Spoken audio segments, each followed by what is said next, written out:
우리 하나님의 말씀을 같이 보도록 하겠습니다. 하나님의 말씀은 요한복음 5장 1절에서 9절 말씀입니다. 이 말씀은요, 특별히 올 한 해가 우리가 베데스다 2015 치유와 회복을 향하여라고 하는 주제로 하나님의 교회가 움직여 갈 텐데, 요한복음 이 5장 1절에서 9절 말씀이 올 한 해에 우리 공동체에게 주시는 하나님의 말씀입니다. 자, 요한복음 5장 1절에서 9절 말씀, 제가 한 절, 여러분들이 한 절에서 9절까지 같이 교독합니다. 그 후에 유대인의 명절이 되어 예수께서 예루살렘에 올라가시니라. 예루살렘에 있는 양문 곁에 기브리 말로 베데스다라는 곳이 있는데 거기 행각 5이 있고 그 안에 많은 병자, 맹인, 다리 저는 사람, 혈기 마른 사람들이 누워 물의 움직임을 기다리니 이는 천사가 가끔 물체들과 물을 움직이게 하는데 움직인 후에 먼저 들어가는 자는 어떤 병에 걸렸든지 낫게 되리라. 거기 38회 된 병자가 있더라. 예수께서 그 누운 것을 보시고 병이 벌써 오래 있는 줄 아시고 이르시되 내가 낫고자 하느냐. 병자가 대답하되 주여, 물이 움직일 때에 나를 못에 넣어주는 사람이 없어 내가 가는 동안에 다른 사람이 먼저 내려가나이다. 예수께서 이르시되 일어나 내 자리를 들고 걸어가라 하시니 함께 봉독합니다. 그 사람이 곧 나아서 자리를 들고 걸어가니라. 이날은 안식일이니. 네, 아멘. 오늘 베데스다 2015 치유와 회복을 향하여라고 하는 제목으로 요한복음 5장 1절에서 9절 말씀을 중심으로 하나님의 말씀을 같이 나누도록 하겠습니다.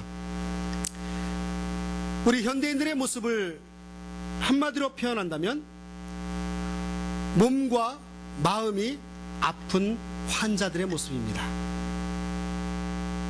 현대인들은 건강해 보이는 것 같지만 여러 가지 면에서 그것이 몸이든 마음이든 아파하고 있습니다.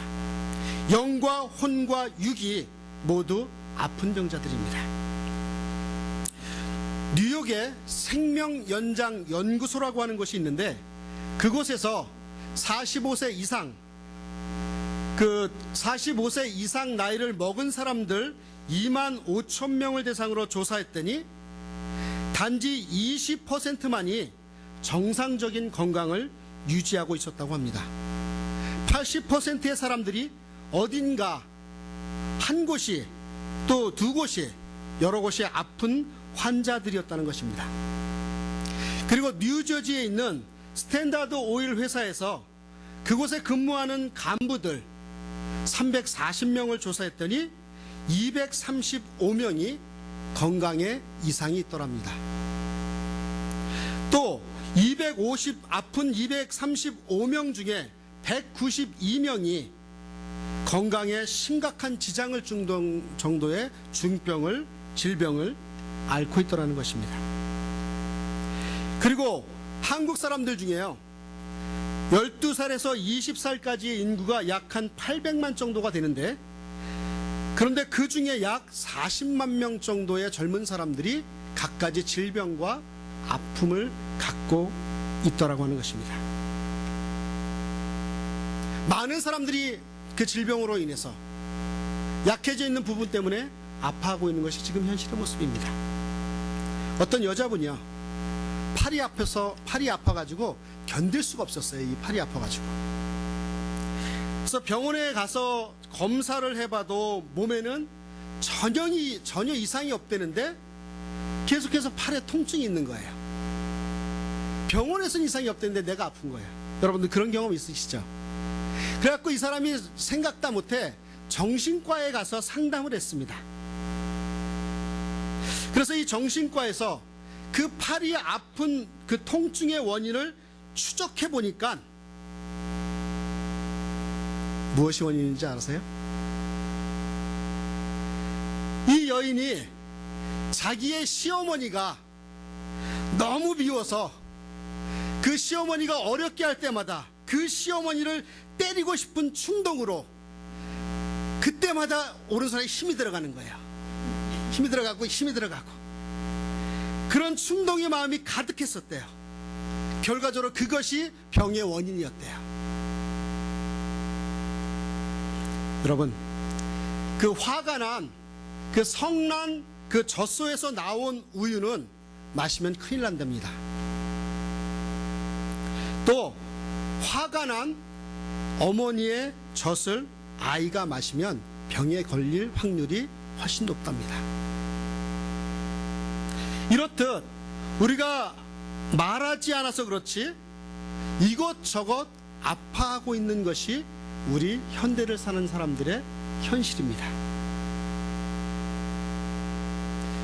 정말 말을 하지 않아서 그렇지 그렇게 아파하고 있으면서 진정한 위로를 기다리는 사람들이 우리 주변에 너무 많이 있습니다.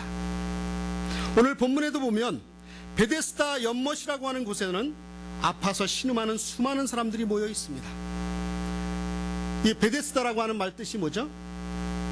자비의 집이라고 하는 뜻이죠. 좀 더 나아가서 은혜의 집이라는 표현이 있죠. 이곳에 모인 사람들은 하나같이 아픈 인생들이었습니다. 그런데 이러한 인생의 문제를 치유해 주시는 예수 그리스도를 38년 된 병자가 만나게 됩니다. 그리고 이 사건을 통해 하나님의 아들이신 예수 그리스도를 사람들이 믿고 생명을 얻게 하시려는 그분의 놀라운 계획을 오늘 본문에서 우리는 마주하고 있습니다. 사랑하는 여러분, 우리 인생에도 참 살아가면서 아픈 곳이 많잖아요. 힘든 곳이 많습니다. 그렇다면 우리 인생에도 이러한 오늘 본문에 나온 그 말씀과 같이 치유와 회복의 기적이 우리에게도 일어날 수 있을까요? 경험할 수 있을까요? 대답은 그렇다입니다. Yes. 우리의 인생 가운데 치유와 회복의 기적이 경험되는 비결, 오늘 본문을 통해서 두 가지의 레슨을 좀 받고 싶습니다. 우리는 어떻게 이 치유와 회복을 경험할 수 있는가? 첫 번째, 예수님이 주목하고 보시기만 하면 치유와 회복이 일어날 줄 믿습니다. 오늘 본문의 1절 말씀을 이렇게 이야기하고 있습니다. 그 후에 유대인의 명절이 되어 예수께서 예루살렘에 올라가시니라 라고 이야기하고 있습니다. 성경학자들은 이 명절이 유월절이었을 것이라고 추측을 합니다. 이런 큰 유대인의 명절이 되면 각처에 흩어져서 살던 사람들이 이제 예루살렘으로 모여듭니다. 그리고 이 예루살렘 도성은요, 그 한 주간 동안, 그 축제의 기간 동안 거대한 파티 현장으로 바뀝니다. 늦은 밤을 넘어서 새벽까지 불을 밝히고 음악과 춤이 있고 풍성한 먹거리의 잔치가 열립니다. 그리고 그리웠던 사람들, 만나고 싶었던 사람들, 오랜만에 만난 반가운 사람들과 이야기의 꽃을 피웁니다. 잔치가 벌어지고 있어요. 그런데 이러한 잔치마당의 한쪽 그늘에서 풍성한 잔치와는 상관없이 절망과 고통을 마주하고 있는 사람들이 있었습니다. 그 사람들이 누구냐면 오늘 본문 2절 3절을 보겠습니다. 함께 읽어볼까요? 시작. 예.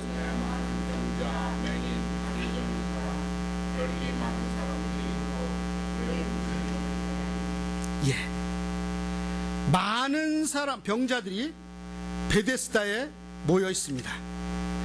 그들 대부분은 보지도 못하고요, 걷는 것도 부자연스럽고 피가 말라 움직이지 못하는 그러한 사람들이었습니다.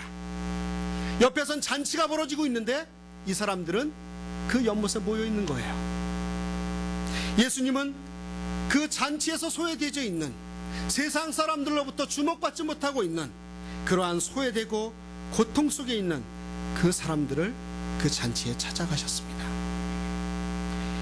주님은 이런 말씀을 하셨죠.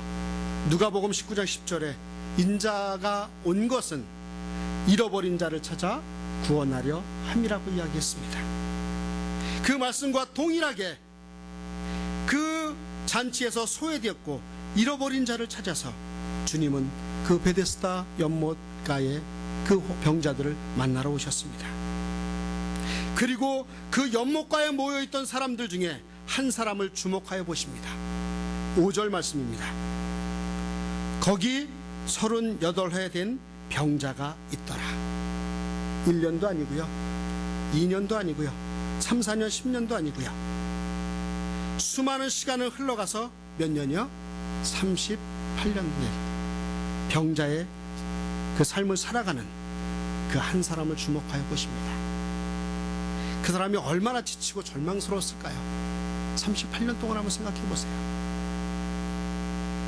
그래서 6절을 이어서 보면 이런 말씀을 하십니다. 예수께서 그 누운 것을 보시고 병이 벌써 오래된 줄 아시고 이르시되 내가 낫고자 하느냐. 성경에는요, 이 38년 된 병자의 이름을 기록하고 있지도 않아요. 누군지도 몰라요. 어떤 가문의 사람인지도 몰라요. 그런데 그가 가지고 있는 특징이 뭐예요? 38년이라고 하는 오랜 세월 동안 병으로 인해서 세월의 절망을 안고 살아가던 병자라고 하는 사실을 우리에게 알려주고 있습니다. 그런데 이 사람을 주님께서 주목하여 보셨습니다.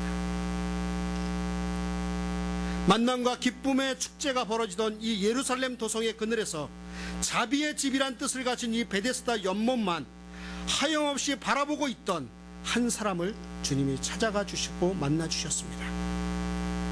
절망 가운데 신음하는 인생을 찾아가신 예수 그리스도, 그 예수님이 오늘 인생의 문제로 신음하고 있는 우리에게도 찾아오셔서 우리를 바라보시는 그 역사가 있음을 기억하는 저와 여러분들이 되었으면 좋겠습니다. 오늘 영적으로 보지 못하고 영적으로 걷지 못하고 영적으로 움직이지 못하는 우리 인생을 예수님이 찾아오셨습니다. 38년이나 된 그 환자를 찾아오셨습니다. 그 38년씩이나 누워있던 그 병자에게 찾아왔듯이 지금 10년, 5년, 아니 15년, 20년, 30년 동안 여전히 하나님의 말씀과 하나님의 사람으로 살아가야 됨에도 불구하고 세상에 찌들어 있는 저와 여러분들의 인생 가운데 지금 찾아오셨다는 얘기입니다.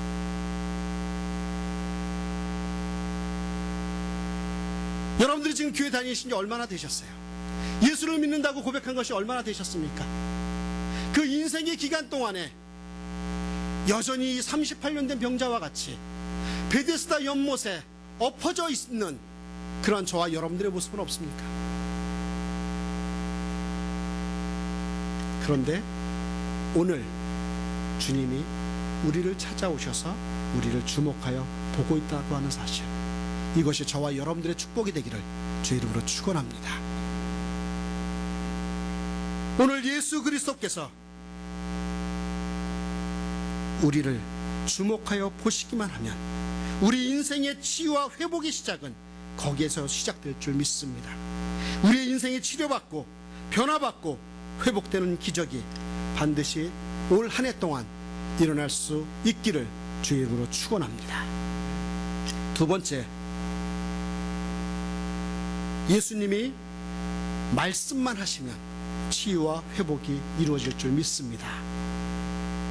본문 6절을 다시 한번 볼까요? 이렇게 이야기합니다. 본문 6절은 예수께서 그 누운 것을 보시고 병이 벌써 오래된 줄 아시고 이르시되 내가 낫고자 하느냐. 내가 낫고자 하느냐. 이 38년 된 병자에게 주님이 물으실 때, 내가 낫고자 하냐고 물으실 때 이 병자는 이렇게 대답합니다. 병자가 7절입니다. 병자가 대답하되 주여, 물이 움직일 때에 나를 못에 넣어주는 사람이 없어 내가 가는 동안에 다른 사람이 먼저 내려가나이다. 좀 엉뚱한 대답을 하죠. 오늘 본문을 전체적으로 보면은요, 그 베데스다 연못에는요 어떤 그 전설이 흘러내려오고 있었어요. 그것은 1년에 한 번 바로 연못의 물이 이렇게 회오리치듯 움직일 때 가장 먼저 그 연못에 뛰어 들어가는 사람은 치유받을 수 있다라고 하는 전설이 흐르고 내려오고 있었습니다. 그런데 이 38년 된 환자는 자기는 몸을 움직일 수가 없어서 그런 기회가 돌아오지 않아 희망조차 가질 수 없다고 지금 하소연하고 있는 것입니다. 지금 이 병자가 믿고 있는 그 전설이 사실입니까? 사실이 아닙니까? 그냥 전설일 뿐이에요. 그런데 이 38년 된 이 병자뿐만이 아니라 수많은 병자들이 지금 그 전설에 목매어서, 그 허황된 그 사실에 목매어서 지금 그곳에 누워 있는 겁니다. 1년도 아니고 2년도 아니고 38년 이상이죠. 사랑하는 여러분, 우리가 사는 이 세상에서도요, 이러한 헛된 전설이 난무하고 있는 모습을 봐요. 진리가 아닌 것에 붙잡혀서 이리저리로 현혹되어 다니고 있는 사람들이 참 많이 있습니다. 최근에 한국에서 이런 일이 있었죠. 아주 말도 안 되는 얘기가 있었는데, 그것이 뭐냐면 그 미국에서 있었던 홍모 여자 전도사가 한국의 12월 전쟁서를 예언한다고 하여 수많은 사람들이 그것에 현혹되어 끌려다녔습니다. 심지어는 큰 교회에서 그 여자 전도사를 불러다가 집회도 열어준 곳도 많이 있습니다. 그래서 많은 사람들이 예언을 받는다, 그 예언이 맞는다, 난리를 쳤습니다.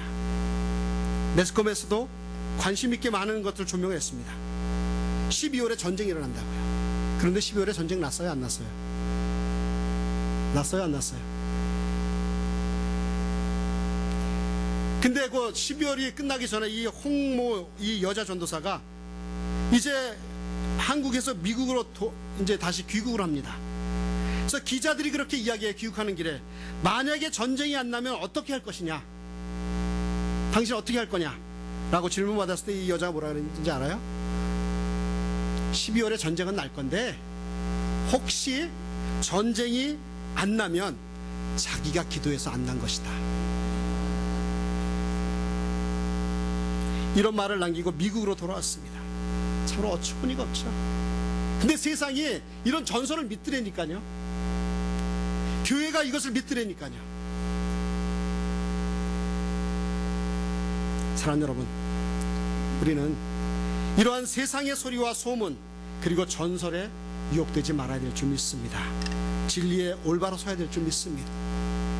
오늘 베데스다 연못에 가장 먼저 들어가는 사람이 낫는다는 전설에 사로잡혀 있는 수많은 병자들이 바로 지금의 세상의 모습이요, 우리의 모습이 아니겠습니까? 진실이 아닌 소리, 생명이 아닌 소리, 하나님의 음성이 아닌 소리에 현혹되지 말아야 될 줄 믿습니다. 이제 세상의 전설로 인하여 절망 가운데 있었던 38년 된 병자에게 이런 말씀이 들려옵니다. 내가 낫고자 하느냐? 내가 낫고자 하느냐?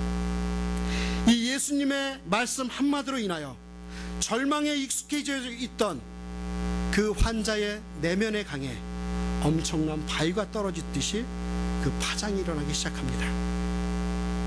예수님이 이 말씀을 하시는 순간에 그의 마음에는 작은 소망의 불씨가 타오르기 시작했을 것입니다. 움직일 수 없는 형편이었기에 베데스다 연못의 전설과는 아무 상관없던 삶을 살아가던 그에게 희망의 소리요, 빛의 소리가 들립니다. 내가 낫고자 하느냐? 여러분, 우리의 인생의 변화는요, 바로 이렇게 예수 그리스도의 말씀을 듣는 것에부터 시작될 줄 믿습니다. 그래서요, 올 한 해는요, 여러분들이요, 이 말씀을 듣는 자리, 이 예배의 자리, 여러분들 꼭 지키시길 바랍니다. 물론 우리 성도님들이 너무 잘 충성스럽게 하나님 앞에 예배하고 하나님의 말씀을 귀 기울이셔서 들으시지만 제가 조금 더 격려를 드립니다. 여러분, 하나님의 말씀이 내 귀에 임할 때 치유와 회복이 일어날 줄 믿습니다. 어떤 일보다 하나님의 말씀을 듣는 일을 사모하시는 저와 여러분들이 되었으면 좋겠습니다. 로마서 10장 17절은 이렇게 이야기합니다. 그러므로 믿음은 들음에서 나며 들음은 그리스도의 말씀으로 말미암았느니라. 그렇습니다. 우리 인생은 반드시 주님의 말씀을 들어야 될 줄 믿습니다. 8절 말씀을 한번 보실까요? 같이 읽겠습니다. 시작. 예수께서 이르시되 일어나 내 자리를 들고 걸어가라 하시니. 어떻게 보면은요, 주님의 말씀은 너무나 단순했습니다. 내가 낫고자 하느냐? 네, 원합니다. 그랬더니 뭐라 그래요? 이르시되 일어나 내 자리를 들고 걸어가.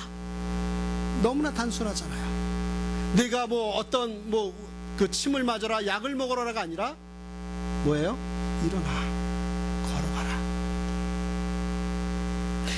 오늘 본문에 38년 된 병자의 가슴에 그 단순하고 생명력 있는 주님의 말씀을 들려지는 순간 희망의 파장이 퍼지고 희망의 불씨가 타오르기 시작했듯이 저와 여러분들도 주님의 말씀을 들으면 우리의 인생은 살아날 수 있을 줄 믿습니다.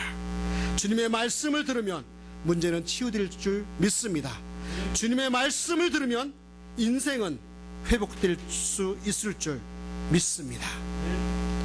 오늘 본문의 마지막 절은 이렇게 이야기합니다.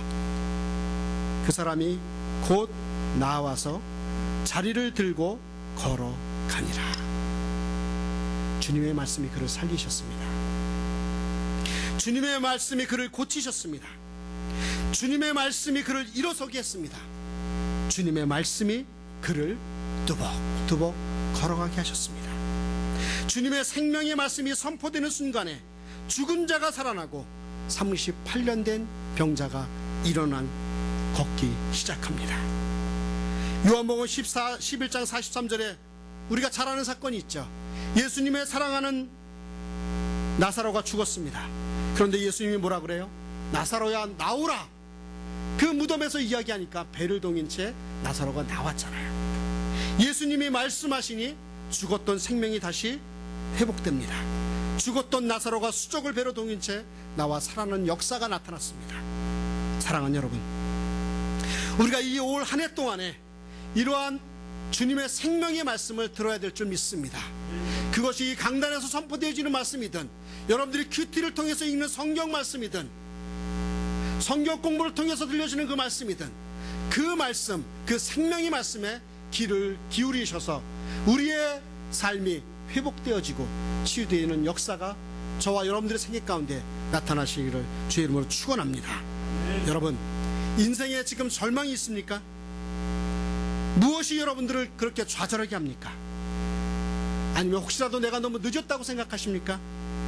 그렇지 않습니다. 이제라도 주님 앞에 나와 주님의 말씀을 믿음으로 듣고 주님의 말씀에 청종할 때 누구도 예외 없이 새로운 회복의 역사, 치유의 역사가 있을 줄 믿습니다. 중요한 것은요, 오늘 믿음으로 치유와 회복의 근원이 누구예요? 예수 그리스도입니다. 그 예수 그리스도를 붙잡는 역사가 있으시길 바랍니다. 치유와 회복의 역사는 반드시 예수 그리스도로부터 시작될 것입니다. 그분이 누구십니까? 그분이 누구세요? 우리를 위하여 십자가에 죽으시고 부활하신 하나님의 아들이십니다.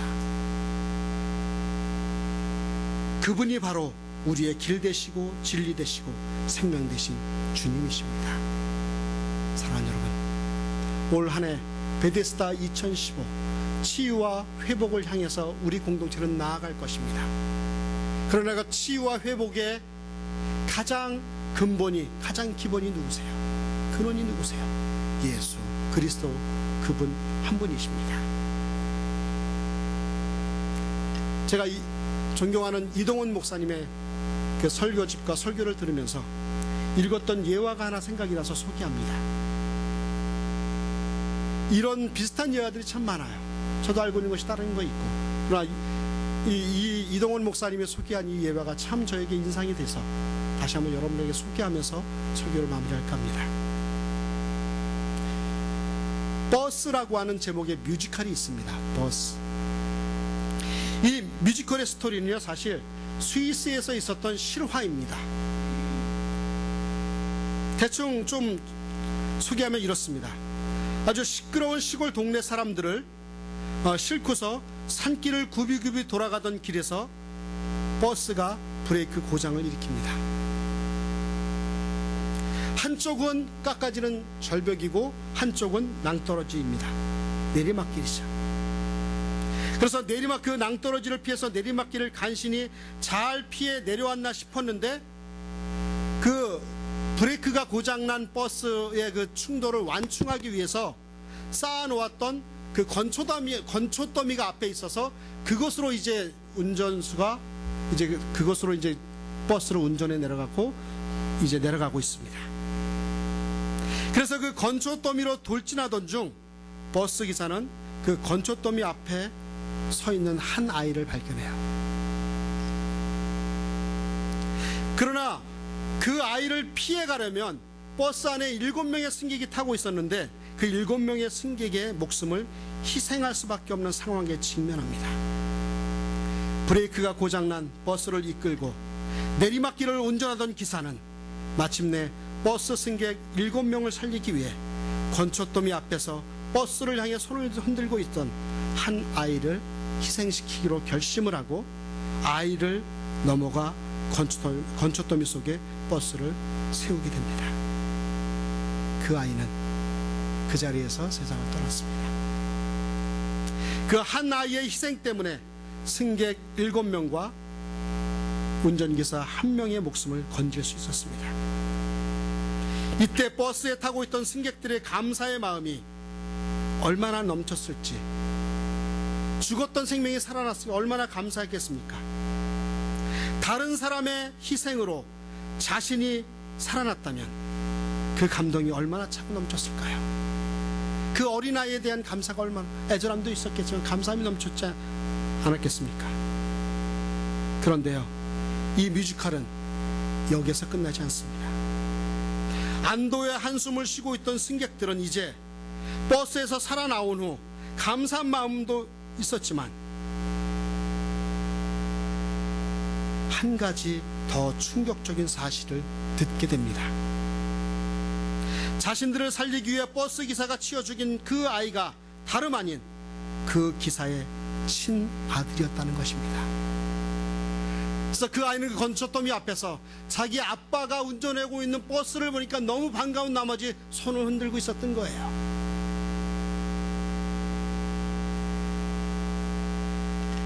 버스 기사는 이 7명의 승객을 살리기 위해 자기 자신의 아들을 희생시켰던 것입니다. 그리고 이러한 생각지도 않았던 그 구원의 기쁨을 또 구원의 감사를 경험한 7명의 승객 모두는 이제 1명, 2명 그 뮤지컬에서 떠납니다. 버스에서. 그러면서 이 뮤지컬은 이런 노래의 가사로 막을 내립니다. 누군가가 사랑했기에, 누군가가 희생했기에 이제 우리는 새로운 삶을 살아갈 수 있습니다. 한번 따라해 봅시다. 누군가가 사랑했기에, 누군가가 희생했기에 이제 우리는 새로운 삶을 살아갈 수 있습니다. 사랑하는 여러분, 저와 여러분들 한 사람 한 사람들을 너무도 사랑하셔서 독생자 예수 그리스도를 십자가에 내어주신 그 하나님의 사랑으로 인하여 우린 지금 오늘 하루하루를 살아가고 있습니다.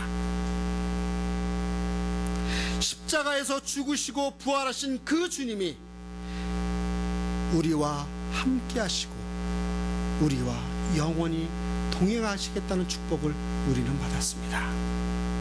사랑하는 여러분, 이 놀라운 사랑을 믿음으로 붙잡으시기 바랍니다. 오늘 우리가 만났던 인생의 벼랑 끝에선 이 38년 된 병자, 이 병자를 말씀으로 고치신 그 치유의 주님이 오늘 저와 여러분들을 만나시기를 원하시고 계십니다. 우리의 모든 것을 아시고 계시는 그 주님이 저와 여러분들을 올 한 해 도와주실 줄 믿습니다. 사랑하는 여러분, 치유와 회복의 기적은 끝나지 않았습니다. 치유와 회복의 기적은 오늘도 계속되고 있습니다. 그리고 내일도 계속될 것입니다. 사랑하는 여러분, 간절히 소망합니다. 담임 목사로서 여러분들의 삶을 놓고 기도하며 간절히 소망합니다. 우리가 올 한 해 동안 절망의 시간 속에서 참으로 우리를 위해 대신 희생해 주신, 우리를 위해 대신 죽어주신 그 예수 그리스도를 만나 우리의 삶의 모든 상처를 치유받고 회복의 은혜를 경험하시는 베데스다 2015 치유와 회복을 위해 달려나가는 저와 여러분들이 되시기를 주의 이름으로 축원합니다.